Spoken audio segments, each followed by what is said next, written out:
Okay, we'll talk a little bit.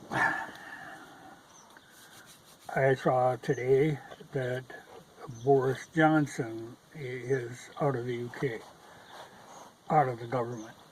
This is a really good thing.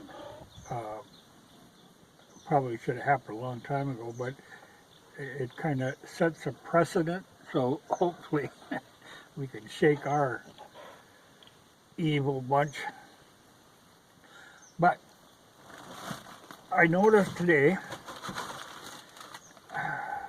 that Lindsey Graham, him and some Democrat, are over in Ukraine. You know, it's like the in place to be. You know, like Boris now, he can go over there all he wants. He could move there. That'd be great. But Lindsey Graham is there trying to stir up trouble again. You know, this guy, I don't know why you can't get rid of people like that. You know, he claims to be a Republican. But he's waffling back and forth on every issue. I don't think the man actually has a real, true idea of what he stands for. I don't know that he stands for anything except for getting reelected. Because he'll say one thing one day, the next day he'll say, you know, it depends on who he's talking to. He tells you what he thinks you want to hear. But I think he might be wrong on this. I certainly hope so. You know, he's been pushing this war all along. He's been just chomping at the bit for this, you know, for many years. And now he's pushing it again. You know, give them more money and more equipment. But I think the public tide has turned against them. I'm hoping to God, you know, people are starting to see the light there. To me, it's unfortunate that what is really getting people, turning people against this whole program they got going over there, is the weird theory that this is what's causing gas prices high and grocery prices high. You know, you should be looking at it just from a moral point of view, not because it's hitting you in the pocketbook. You know, we should have never been there in the first place. There wouldn't have been a there if we wouldn't have interfered.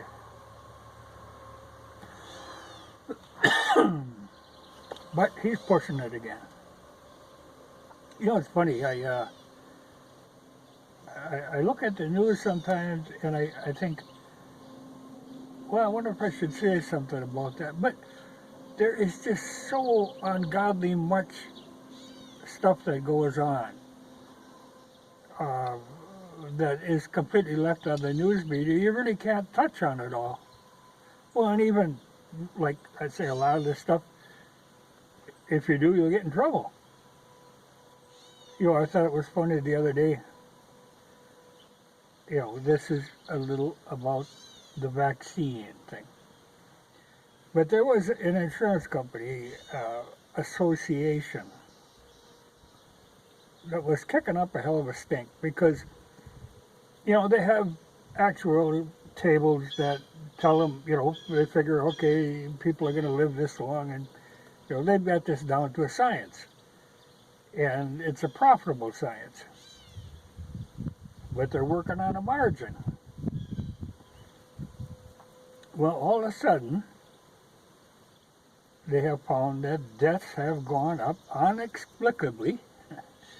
Deaths have gone up like 40%. I mean, you hear every day people dropping dead of heart attacks. Perfectly healthy young people, just boom, over they go. And this is a mystery to them.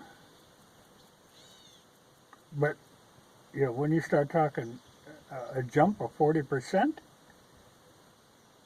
it shouldn't be that hard to pinpoint the problem.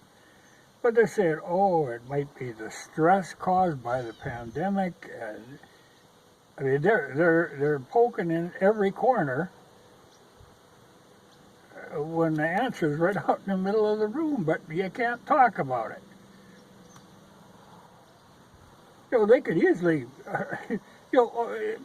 just look at the facts of what went on. It's very plain to see, but they can't talk about it. But they're going to run themselves right out of business because they're paying out way more money than they're taking in, and you can't do it like that. But it's these inexplicable COVID, not COVID-related deaths. I mean, they could factor in for the COVID, in theory. But this mystery stuff that turns up now, all these people that are coming down with all kinds of cancers and diseases they have not heard of for years, are all of a sudden turning up. And they just can't explain it. That's a funny deal. And I'm sure, in the end, it'll have to be, it'll all have to come to light.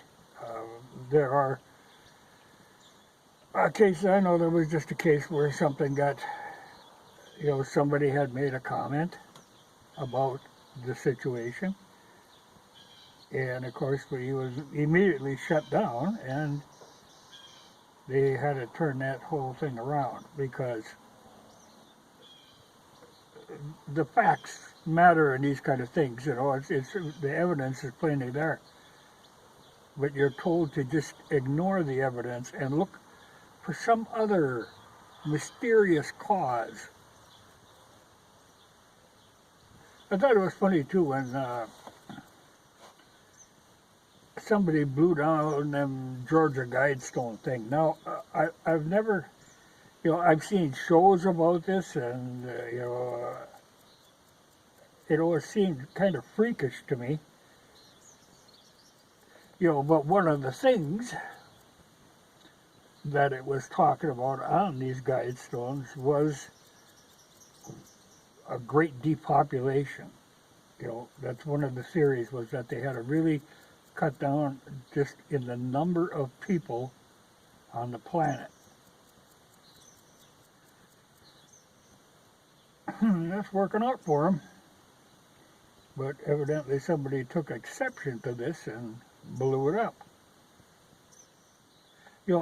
It seemed weird. The whole thing behind that seemed weird to me. Where somebody bought the property, paid anonymously kind of to have this thing put up, and then donated it to the state or the county, and then they had to maintain it afterwards. I mean, it's interesting, and they're upset mostly because there was a lot of tourism, people come and gawk at the thing and wonder, what the hell, and so, they're losing money when it's gone. Though I think people probably go to look at the Smash thing. I'm normally a little miffed when people go and like tear down statues and monuments. This sort of thing goes on all the time, and they've been applauding themselves for doing it. But this one maybe needed to be down. I don't know. You'd think it'd be the kind of thing, if you're going to put that up, that you wouldn't want it to be a great mystery, like this is something the aliens dropped. I mean, if somebody schemed this out and paid to have it done. The whole thing is a little weird. So I don't know if their intention is to rebuild this thing or not. I mean, it's not completely down, it's just damaged. But, like I say, from what I know of the thing,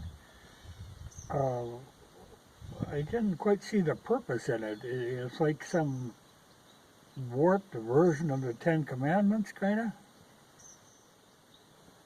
And them you're not allowed to have on public. I mean, there was in town here where they were kicking up a hell of a fuss because they had a copy of the Ten Commandments, carved in stone, sitting out by City Hall. And they had to take that down. There was a hell of a fuss kicked up about it. People who got nothing better to do, I could see no harm in having that up there, though I am not religious by any means. Still, good advice is good advice, but this, where you want a whole bunch of people to die, didn't seem like really advice. It seemed like more of a threat. I don't know, it was weird. So I don't, I've never seen it. I don't need to see it. It can be gone or they can rebuild it. I don't really care. But I remember it being on television, various shows that I have seen, trying to figure out the history of this thing, and the great mystery.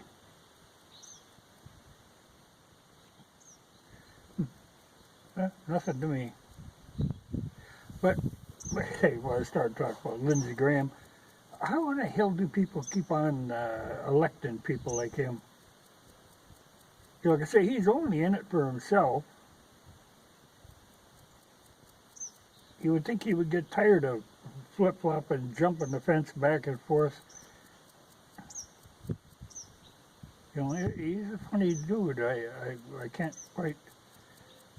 to me, he's not really a Republican, but he sure is a warmonger.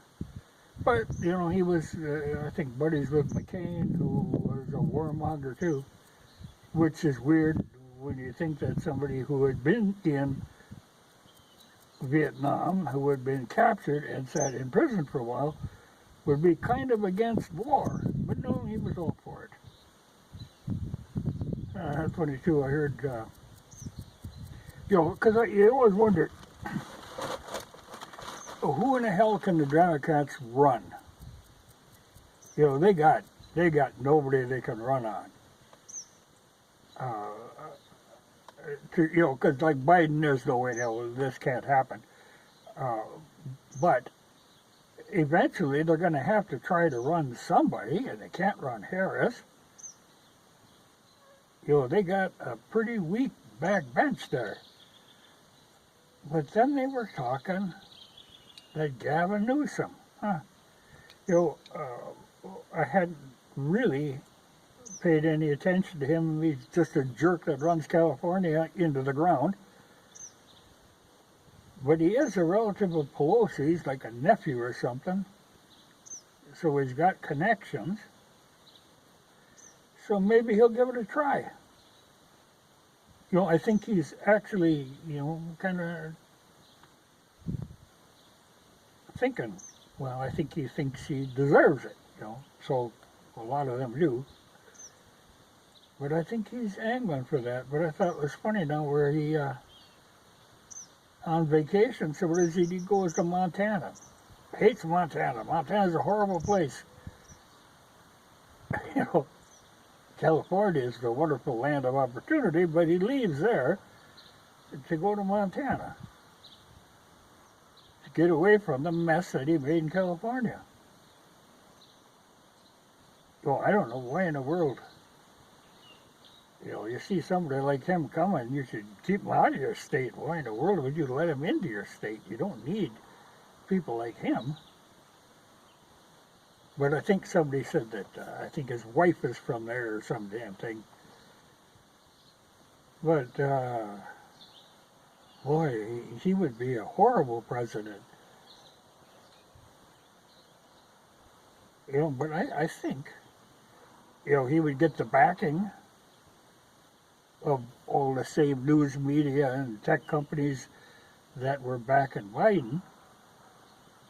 If they can get Biden to bow out gracefully, I think they'll just switch right over to Newsom and start pushing him.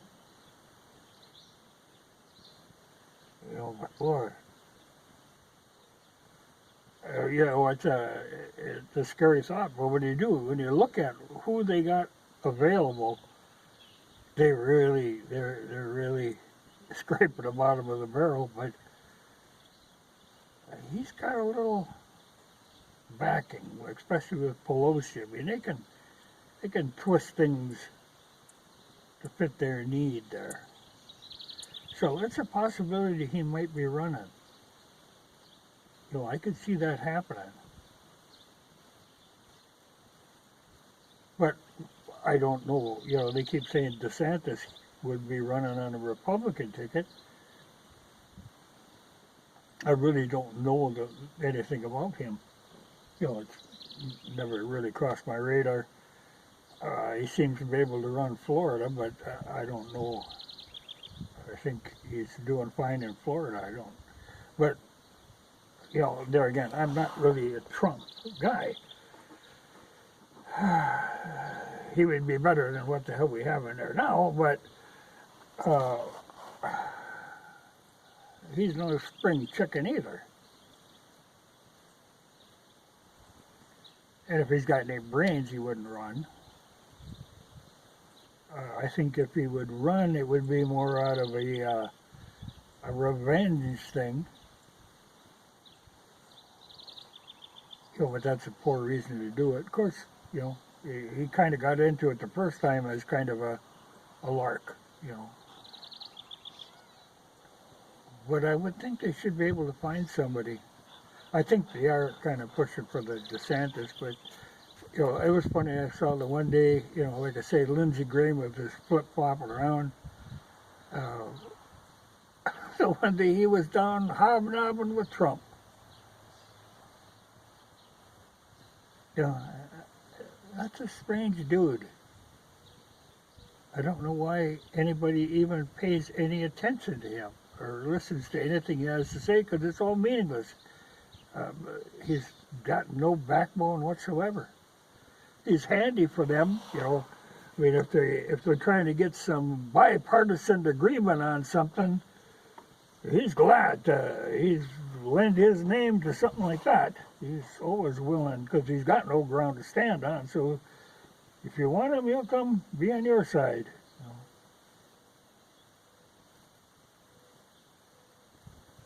You know, it'll be interesting to see. But like I say, I think that Newsom is going to make a try for it, and they're really going to push him. You know, and they're not particularly honest in their pushing. But I think he'll have a lot of backing. And unless people are really going to watch, there'll be all kinds of shenanigans pulled again. You know, they've had some practice at it now. They made a few mistakes last time, got kind of nipped on a few things. Well, maybe this time they'll be a little more careful. They won't be honest, but they might be a little more careful. Well, I hate to see him running, though. You know, it would have been so much better if they could have recalled him. I mean, they tried, but there again, you know, a tough pull in California with the backing that he has. I mean, he's not that easy to get rid of. And I think he's kind of chummy with Harris. Maybe him and Harris can work out some deal where she could be vice president again. Well, I don't know. Or maybe she could run for president and he could be vice president. I don't. But he wants in there. I could just see that coming.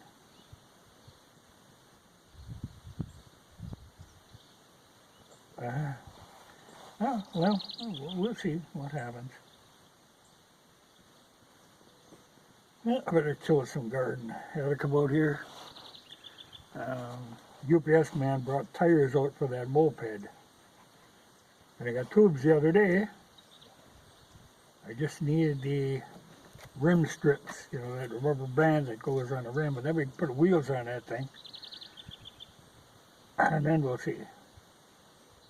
He claims he got spark on her now, so that's a start. So, one of these days, maybe be heading out. But it's funny, when I look into that whole thing with the moped, 61 is really early.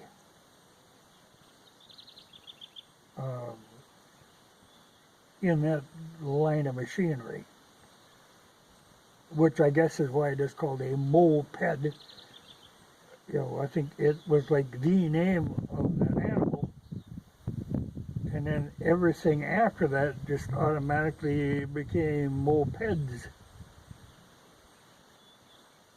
But I think it was kind of right in the first bunch.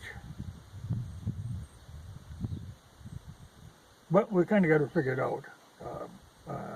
But like I say, it isn't like, we kept thinking Benelli, but it isn't. It's older than Benelli. It's actually a French-made one, but sold by Wards. Yeah, well, that's enough.